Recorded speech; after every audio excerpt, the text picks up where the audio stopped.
Hello and welcome to the 2024 February DAC training on accommodations. My name is Kristen Roseberry. I am a program consultant in the Office of Assessment and Accountability. This training is one in a series meant to prepare DACs and BACs for the upcoming spring state test administration.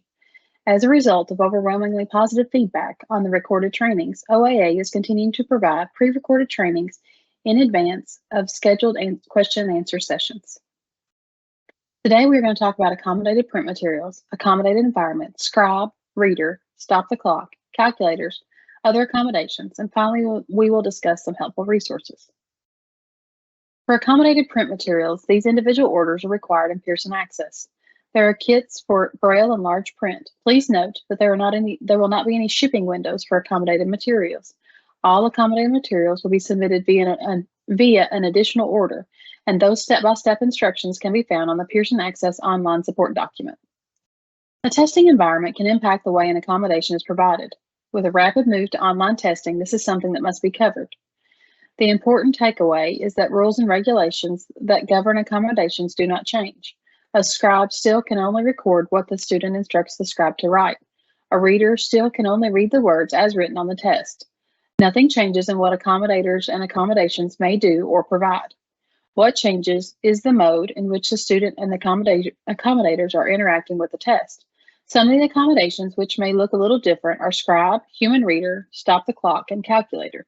This is not an exhaustive list. To know exactly how the accommodations can be provided on a specific test, it is imperative to read the documentation for the test being proctored.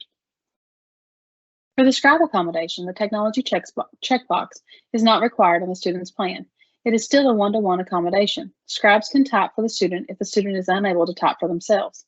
All other rules surrounding the use of a scribe remain the same. The human reader accommodation can be administered one-to-one or a small group up to 4. If this accommodation is administered to a group up to 4, the DAC or BAC may set up a read-aloud session.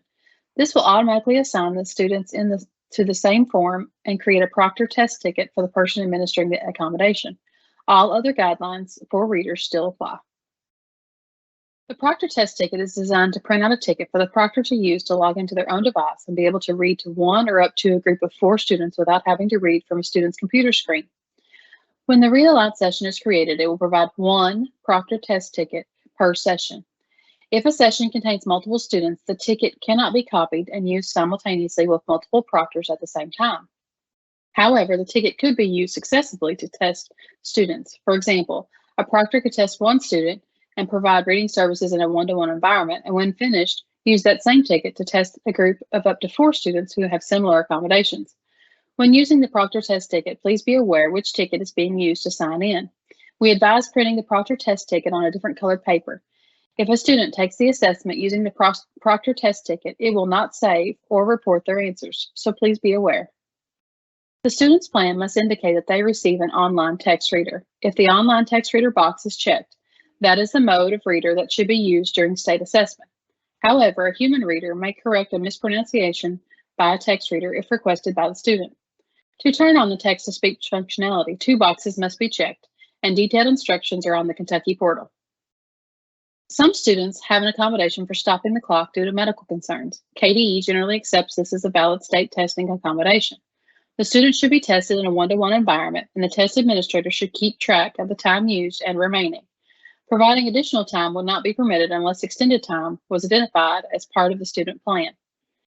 Directions for temporarily exiting TestNav 8, for example, to take a break or to move a student to another location before finishing the test, can be found on page 36 of the Test Administration Manual.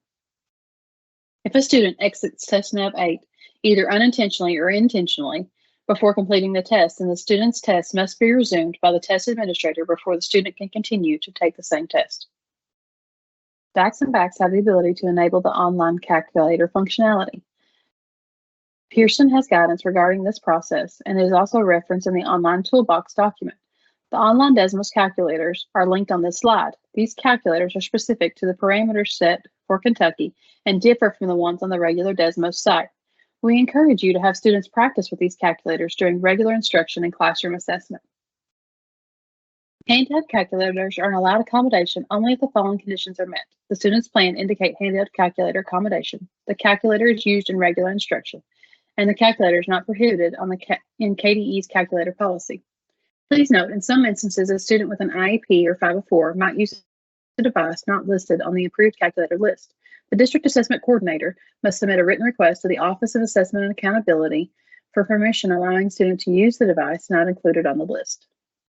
Students may receive other accommodations, for example, manipulatives, word-to-word dictionary, paper and pencil testing, extended time, alternate testing environments, or any other previously allowed KSA accommodations. This slide is not an exhaustive list. There may be others that are permitted on state assessments.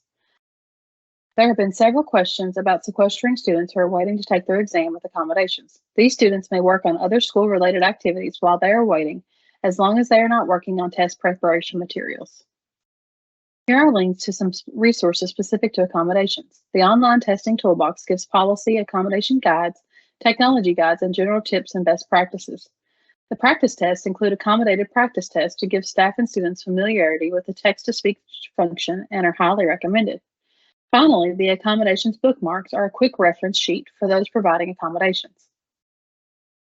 Here is some information about our February DAC Q&A sessions and contact information. We will have 3 Q&A sessions on February the 5th, February the 15th, and February the 21st. The February DAC Q&A sessions will follow the same topics and time frame at each location. The agenda and times on the slide will be followed. However, once an agenda item has no additional questions, staff will move on to the next topic. Participants planning to attend should plan to be there for the entire meeting.